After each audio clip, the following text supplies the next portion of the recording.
I'm trying to figure out why there's a debate. Just return it. Hi, I'm Femi OK. Today on the stream, the story of the Benin Bronzes of Nigeria. They were stolen, they were looted from Nigeria during the 19th century by the Brits during colonial times and have since spread all around the globe.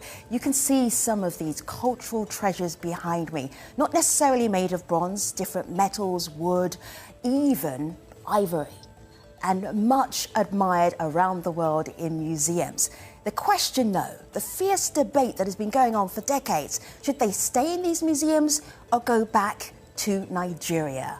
Let me show you where the Kingdom of Benin was back in the 19th century, just here in the southern part of Nigeria. So this is the Kingdom of Benin. It's not the Republic of Benin. Now you have those facts. Let's get the debate started. We often hear the idea that restitution is an attack upon museums, that this is iconoclasm. Whereas in fact, restitution is already a part of the normal operation of museums in America and Europe in the cases of Nazi loot and in the cases of indigenous ancestral human remains. For the very different historical circumstances of African objects that were taken under colonialism, increasingly the conversation is happening in between audiences and trustees and curators who think it's time that this issue is addressed.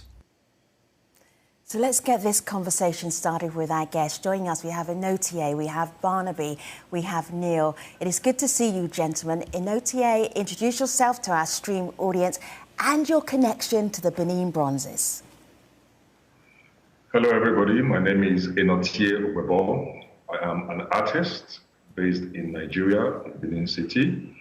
I've been working with the government and the Benin Dialogue Group and the Legacy Restoration Trust to get back the bronzes and build a museum, the Edo Museum of West African Arts, which has been designed by Sir David Ajay to bring back the bronzes, the artifacts, and house them. All right, it's a long story, Inotie. We'll get back to it in just a moment. Barnaby, nice to have you here on the stream. Tell everybody your connection to the Benin Bronzes.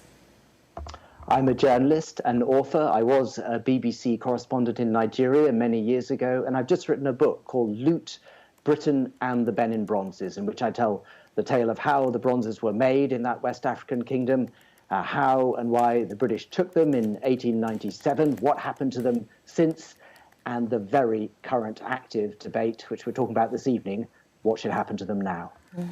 Hello, Neil. You've been making headlines around the world. You are a hot topic in the art world. Tell our audience why. Yes, I'm Neil Curtis. I'm Head of Museums and Special Collections at the University of Aberdeen in Scotland. And yes, the university announced that it would return Benin Bronze about 4 weeks ago now that was purchased by the university in 1957. Good to have you, Neil, Barnaby and Inotie, and also you, audience, watching right now on YouTube. You can jump into the comment section and be part of today's programme. Inotie, I did a very, very simple explanation of what the Benin Bronzes actually are. But there's a much deeper cultural significance. As somebody who comes from Edo State, how would you explain what these striking objects actually truly mean? Well, these objects are a symbol of our cultural heritage. The objects were made, and some were made for keeping memory, for storing or telling our stories and history, and others were made for utilitarian purposes. And so the artifacts together encapsulate our history, our heritage, and is a symbol of our civilization, which has lasted over 1,000 years for now. Barnaby, I'm just going to show some of the pictures that are in your book, Loot. And it starts off with this campaign to go to Benin City because the Brits want to do trade with the Oba, or the king, and the Oba is not that keen on doing so. So we start off with, well, this is the team who went out to Benin City. Can you talk us through some of these pictures and why they're important? These are some of the senior officers of the punitive expedition. They're sitting on board a boat in Liverpool, and they're on their way to Benin City. The British Empire at that time, the preeminent global power, able to assemble a force very quickly. They bring in ships from Cape Town, from Malta, from across the globe. They march into Benin City. They believe that the Oba, the king of Benin City, the British say, has not been observing the terms of an earlier treaty, which he had been coerced, probably, into agreeing to some years earlier. And they raise Benin City to the ground. They have an overwhelming military force. They have the Maxim gun, which is a devastating weapon. And the Benin Empire, a proud empire, a place of cultural achievement for many hundreds of years, has no chance. Here you can see British officers in the Oba's palace, in the courtyard, and this is just some of the loot which they took.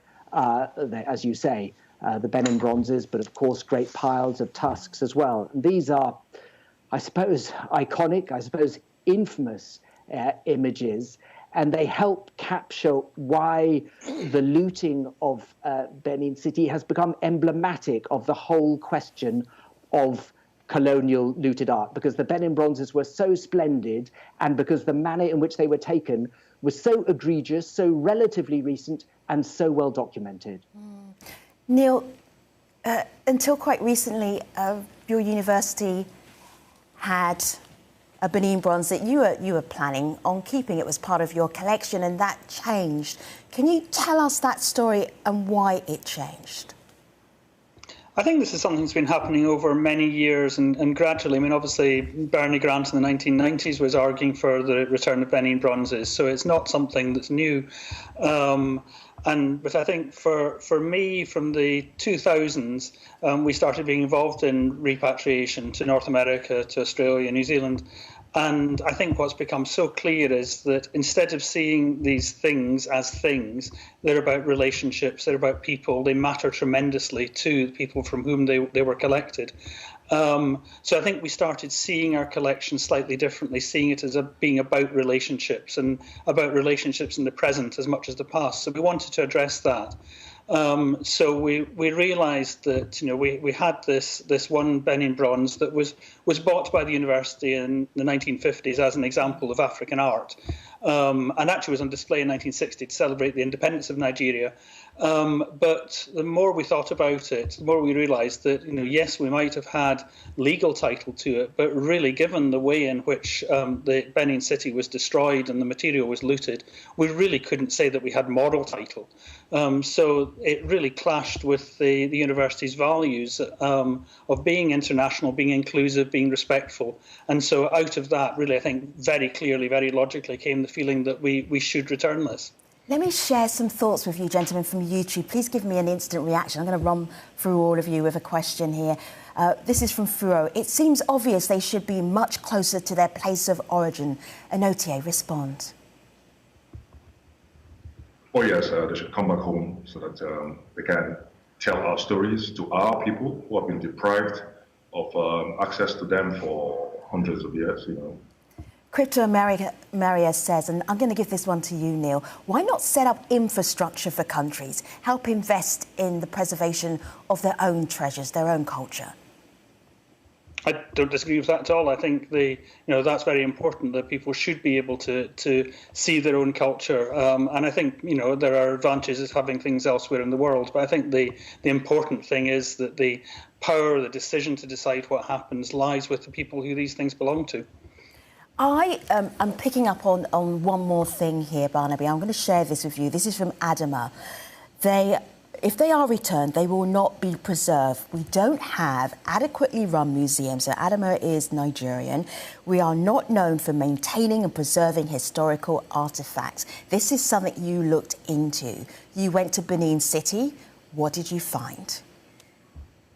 Well, I would say that the debate about the problems within Nigerian museums is carried out with much more candour and understanding within Nigeria itself than it is in Europe. And this is an important point. And there are awkward facts for Nigeria in this story. Nigerian museums already have a very fine collection of Benin Bronzes. If you go to the National Museum in Lagos, unfortunately, not many of them are on display, and not many people in Lagos go and see them. Having said that, I think there is now a golden opportunity to make things better and to repair that situation. And Inoti is the right man you should be talking to, because in Benin City right now, there is assembled something of a dream team, a governor, Godwin Obaseki, who's really committed, a star architect, as Inoti has told you, Sir David Ajayi, and the international support, the international sympathy is there. So this is a golden opportunity for Nigerians on the ground to get it right. And that is indicative of how the world is changing, if you like. The fate of the Benin Bronzes will be determined as much by the acts of key Nigerian players as the consciences of Western curators. And that is something very important to say. Noti, I'm just looking at here, picture with you and David Ajayi, who has designed so many extraordinary buildings around the world. Having a discussion, if I was on a fly on the wall here, what would I hear? Oh, here we were talking about the significance of the Idia mask, a copy of an original which is in the British Museum. I had done an iteration and I was taking him through the significance of the work I have done to explain how important the history of Idia is to the development of Benin Kingdom, Queen Idia, to the Benin Kingdom from the 16th century, and how it has become a symbol of striving for excellence and the achievements of our civilization. I'm wondering here, because there is that real conversation that is happening about, well, if we give the Benin Bronzes back to Nigeria, you don't have the resources to look after them. You won't look after them. There have been instances where a lot of money was spent getting them back from different parts of Europe, particularly in the 1950s, and they ended up back in Europe again. Inoti, how do you reassure people, can you, that that won't happen again? Oh, yeah.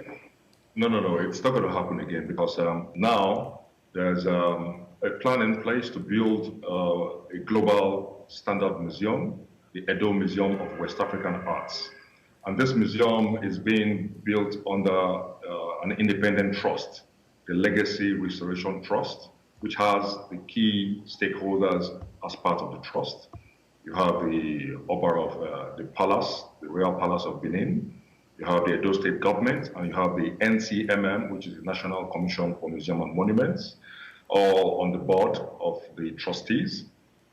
This Legacy Restoration Trust is an independent trust structure, a governance structure, which will raise funds and build the museum and ensure that it is built according to global standards. It's been designed by Sir David Ajayi, who's globally renowned.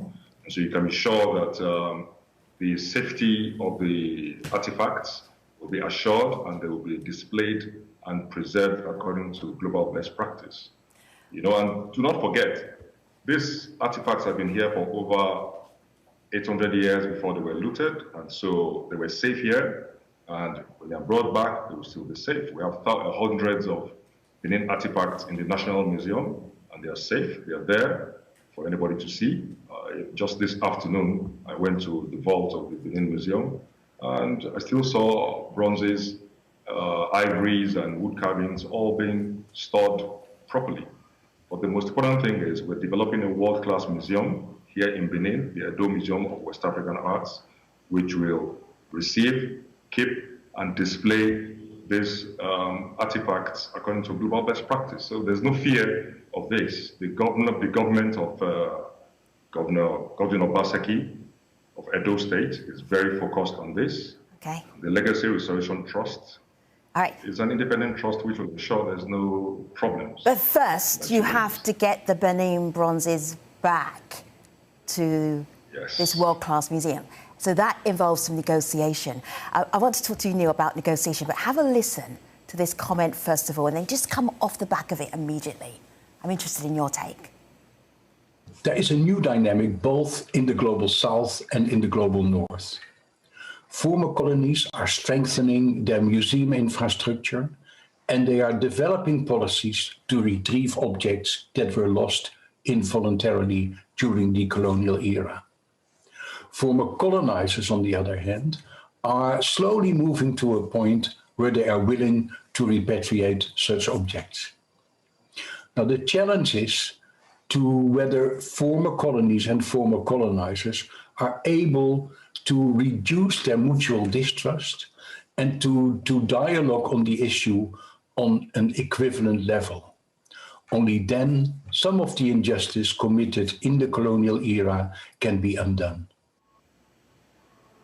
Neil. I like that. I think what's really important is this discussion, this coming together, the consensus that's being built. And I think, I feel that we've, played a part in building that collaboration with the partners that Inotie has been talking about.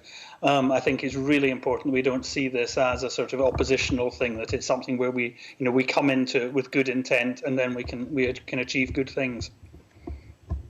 We talked to the British Museum. We asked them if they would be part of this programme, Barnaby. They sent us a statement instead. It's a very long statement, but let's have a look at it, and then I'll just pull out a couple of things that really struck us here on the stream. So we'll put that up on the screen, everybody, so you can actually see that. And this is where the British Museum are coming from. And they have some difficulty, which I know you'll be able to explain.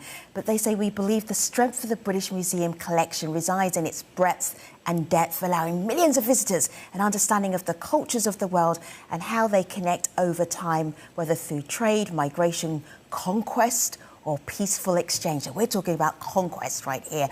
So Barnaby, that sounds to me like they're not really going to give Benin Bronzes to this beautiful museum that will happen in the southern part of Nigeria. That doesn't sound to me like they're going to hand them over. What did you find when you went there to talk to them about this? Well, there's a lot I could say about the British Museum. I think when I started out on this project, I felt like a lot of people that it was a very, self-assured, but possibly even arrogant institution which didn't feel it had to answer for itself. And towards the end, I came to see it instead as a rather divided institution, an institution which is almost paralyzed by this problem and doesn't quite know what to say. And hence, it's not untypical that they've given you a press release and that they haven't appeared in this program. The British Museum does have a story to tell. It doesn't always succeed in getting it across. They are constrained in a way that Neil Curtis in Aberdeen, for example, is not. There is something called the British Museum Act of 1963, which makes it impossible for the British Museum to de-accession, that's museum speak for handover, in a permanent way, items from its collection, with a few exceptions, which Dan Hicks mentioned at the beginning of the program, to do with Nazi taken loot and human body parts. But in general terms, it's very difficult for the British Museum to give things back forever without a change to the law, and that would require an act of parliament. And it's difficult to see this current British Conservative government going down that route. The British Museum does have a lot of leeway, however, over loans, and within the Benin Dialogue Group, which is a group of museums which are talking about this thing, they've indicated a willingness to lend back an unspecified number of Benin Bronzes, and they haven't even stipulated, which ones within their collection. They haven't ruled out any objects. But there is a potential car crash for the British Museum, I have to say, which is that all the other museums in the Benin Dialogue Group, it's not inconceivable that they will give back their Benin Bronzes, and the British Museum will end up loaning back its Benin Bronzes. Neil, that word loan, it infuriates people whose art has been stolen, looted, and they seem to be having to negotiate getting it back. How do you feel about that? Well, I think this is why, the university's decision was for an unconditional return. We didn't have moral title, so I think our decision was fairly straightforward. I think there's one thing I would take out of the British Museum statement that I think is interesting, which is about this ability of objects to tell stories about connections of people around the world. And I think it would be really good if we were able to lend Scottish things to Benin City, so that mutual lending can go on. I think it might be nice if we could maybe sometime borrow some Benin Bronzes from Benin City. Yeah. And I think there could be a lot more flow between institutions rather than focusing too much on ownership. But I think in this case for us, the decision about ownership was quite simple. Notia, you once made my jaw drop when you were suggesting an exchange of Benin Bronzes with some of the greatest art that Europe has ever produced. What were you suggesting that exchange should be, Notia? Go ahead. No, what I was saying was that these artifacts belong to us. And so it's imperative and non-negotiable that the ownership of the artifacts should be clearly established, that they belong to us. Now, when the ownership has been established and the artifacts are given back to us, then, like Neil has said, we can have this exchange programs where we can loan our artifacts to any global museum, and then also loan a Picasso, or loan a Van Gogh, or loan a Michelangelo, to also show in a MOA. The loan system is something that's established within the museum system, but we are not going to start loaning items that belong to us. So it should be clear that the ownership of these artifacts belong to us, and then we can loan them to you and also ask for works which belong to you to be loaned to us to show in our museums here in Benin. Everyone's smiling on our panel right now. I want to visit one more place, and this is we're going to do it sort of digitally, the Digital Benin Project, because there are lots of creative thoughts about how do we share our art around the world, universally. And this is one way. Have a look, have a listen. Digital Benin is a project designed to create an online catalogue that connects Benin objects that were looted in 1897 and globally circulated between 1897 and 1930. This project will enable us to have an overview of the number of objects that were looted in Benin in 1897. The Digital Benin is not a substitute for repatriation, but again, it's one of the steps that is being taken in this direction towards ensuring restitution and repatriation of Benin objects. Gentlemen, I've got the shockingly short amount of time left in this programme, but I want to ask you just briefly, in a thought, why you think this movement for the return of the Benin Bronzes is happening right now. Neil, go ahead. Well, I think there's lots of things. I think many museum curators are now thinking, as I say, about objects as relationships. So I think there's been a huge change in the people working in museums. I think there's much more thinking about the history of collections and much more willingness to listen to the people associated with objects. So I think the world has shifted in many different ways, and I think we're coming together, as Barnaby said, there's a sort of golden moment. All right. Barnaby, I've got 45 seconds. I know you don't need that long. Go ahead. Why is this movement happening now? Well, I'll point to some very specific political things. President Macron of France went to West Africa in 2017. He made a very exciting and unexpected speech saying this cannot carry on. A report came out which pertained to French museums, but it sent shockwaves across British and German museums. And then, even more recently, Black Lives Matter. It exploded in the United States in the summer of 2020. There it was about police brutality. In Europe, it seems to be all about the colonial legacy. And Notier, very quickly for you, what year will all of the Benin Bronzes all around the world belong to Nigeria? What year will that be? Make a prediction. Well, I would say between now and 2024, we should be able to get appreciable amount. Ending on some optimism. I love that. Notier, Barnaby, Neil, YouTubers, thank you so much for being part of this conversation. Now you know about the Benin Bronzes, you will see headlines all of the time about them. Have a look here on my laptop. You may not be able to see them in person, but you can absolutely visit Digital Benin, reconnecting royal art treasures. Thanks for watching, everybody. And that will be available next year. Thanks for watching, everybody. See you next time on the stream.